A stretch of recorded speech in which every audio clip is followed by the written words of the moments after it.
a sculptor, a fine art sculptor.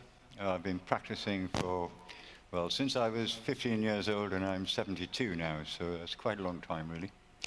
The first part of my career, more or less 50-50 really, I spent with analog technologies, and now I use digital about the last 25 years or more. I started using CAD in the mid-80s, really. I'm going to start by showing you some of the work that I did actually very early on in my career in the way that that relates now to the work that I'm doing digitally.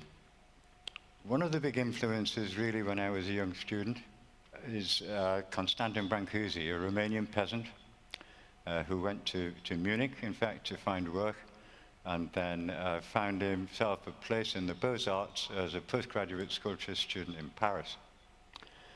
He's really very, very famous as being one of the founders, fathers really of contemporary modern sculpture, 20th century modern sculpture. And he's particularly renowned for coining the term truth to material, and also in the ability to really work directly rather than indirectly. So he worked for Rodin as an apprentice. He left after a while saying, "Nothing grows under great trees." But in those days, many sculptors like Rodin didn't do their own stone carving. They'd make a clay model, lots of drawings, and then the masons would actually make that for them. Brancusi believed in actually doing things yourself, to actually work directly. And I think that throughout the most of my career as an artist, I've worked directly. I use serendipity. I invariably don't know exactly where I'm going to end up at the start. And right from the very beginnings of my work, really, working with truth to material, it's a really contentious term. This is the sort of work that Brancusi was doing. Now you can see that really at the end of the 19th century, beginning of the 20th century, this work was very, very contentious. However, what's true about it is really difficult to understand, I think.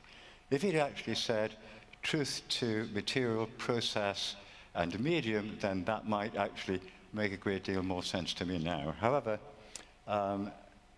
this is the work that I did before I went to art school, between the ages of about 15 and 20. I left school at 15 without any academic qualification whatsoever.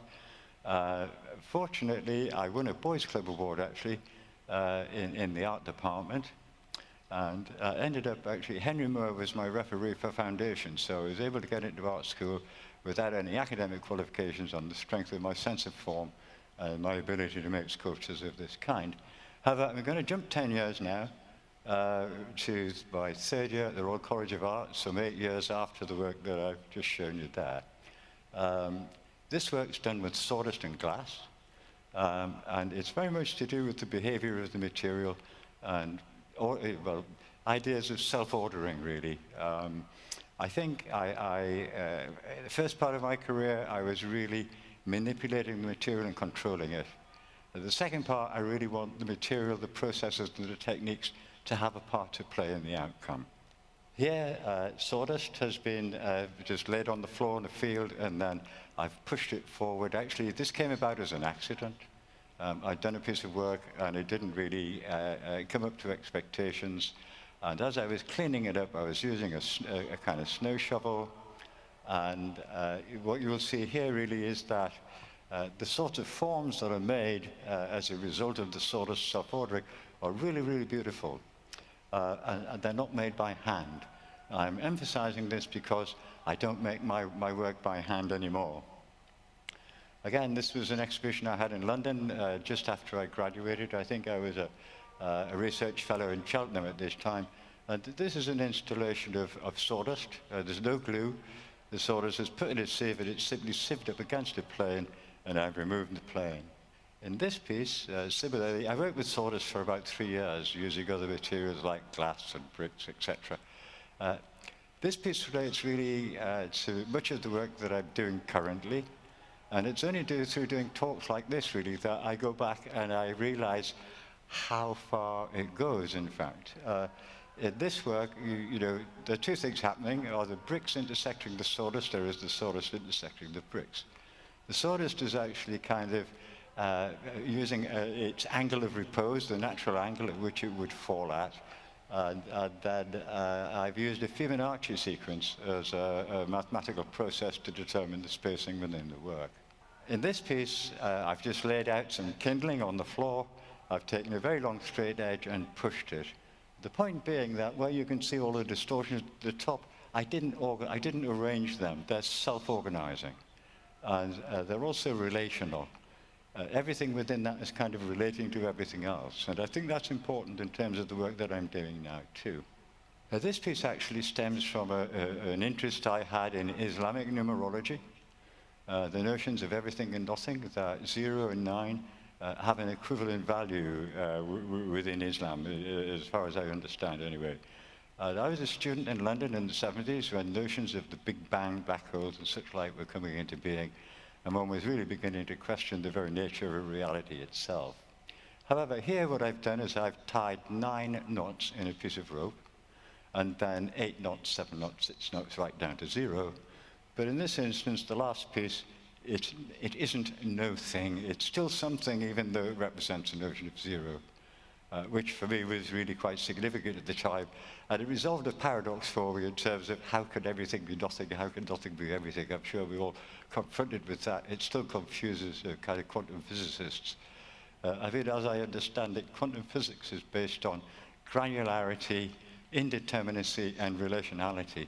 And that's quite close to the way that I'm working, really. I do have a fascination with those sorts of things. I feel that maybe intuitions and hunches are really kind of emanating from the quantum. We're all made of quantum after all, you know. But I'm not a quantum physicist, I'm an artist, so I'm not going too far down that track at the moment. I worked with trees for about 15 years, basically slicing them up and rearranging them. And again, some of this work began to indicate certain processes that you do with like computing technologies, with CAD, morphing one form into another. In this piece, what I've done is I've morphed a tall, thin cone into a pyramid. And I've taken the actual proportions from the tree itself.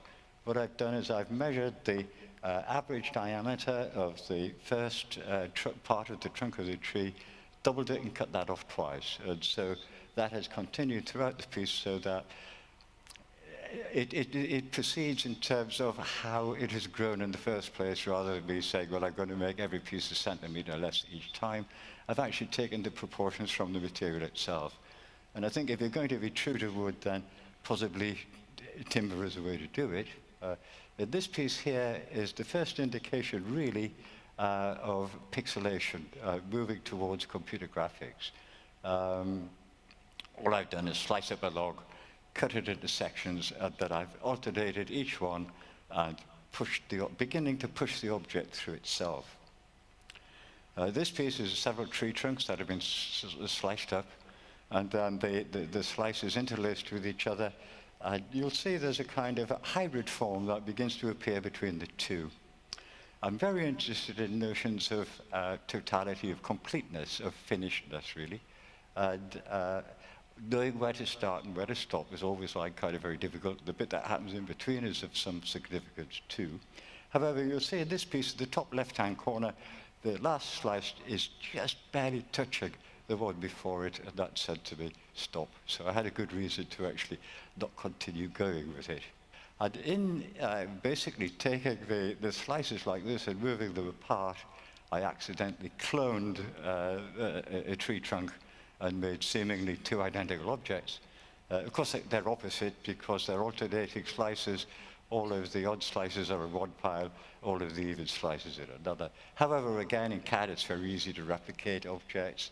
And once I get onto an idea, I tend to push it around a little. I do work with serendipity, so I'm never really very sure what's going to happen when I'm finished.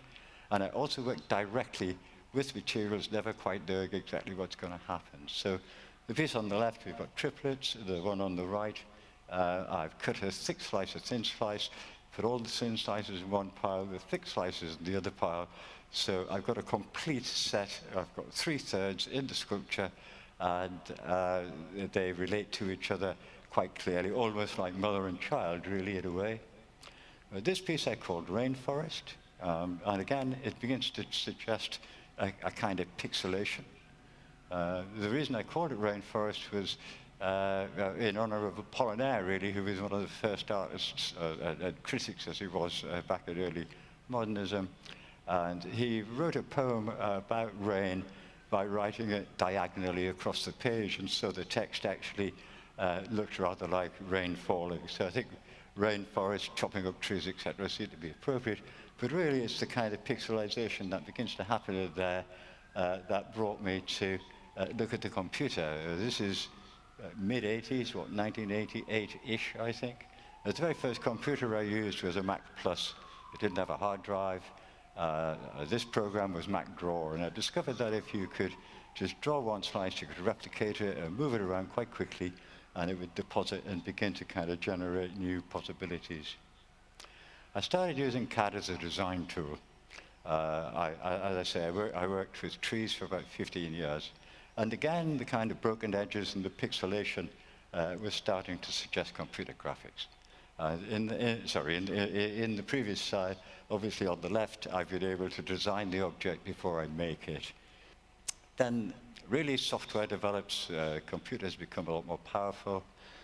This is Autodesk 3D Studio Max, the first version. And it had something I'd not seen before as a tool. It had a torus knot. I've been working with a torus knot now probably for the best part of 25 years or more, I think.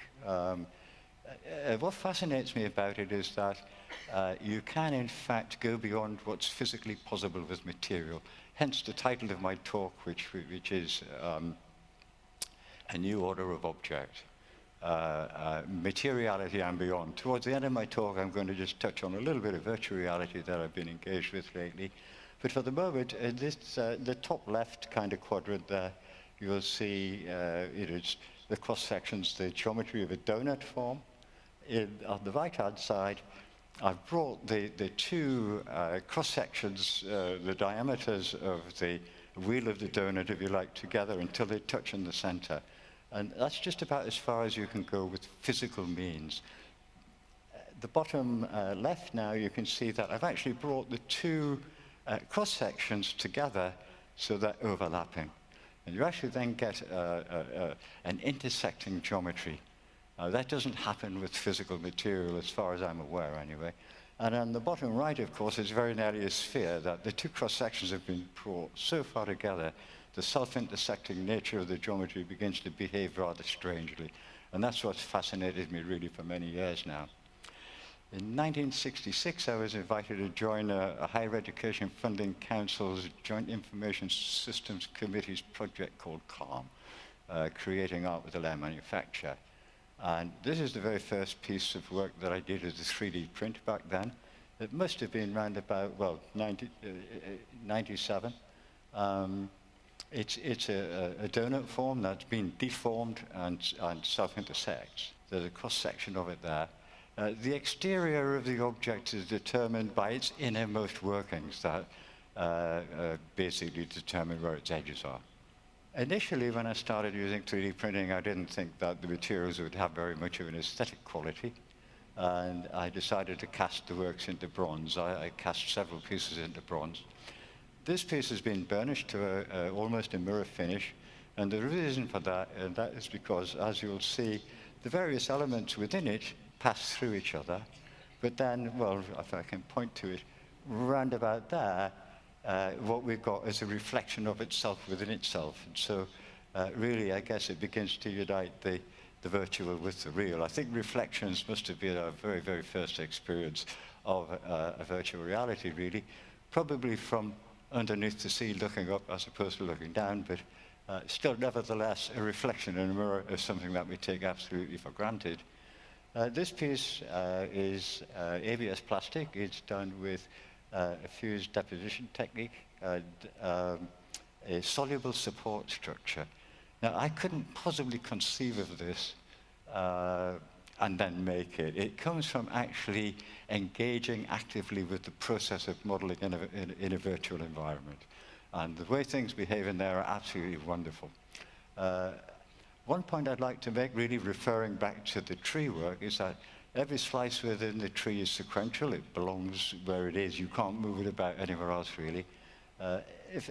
All of the larger kind of components in this piece started off as spheres, and the tentacle-like parts started off as cylinders. And so by deforming them with CAD, I've been able to produce this object. There's a donut in there, but it's invisible. You can't really see the torus form.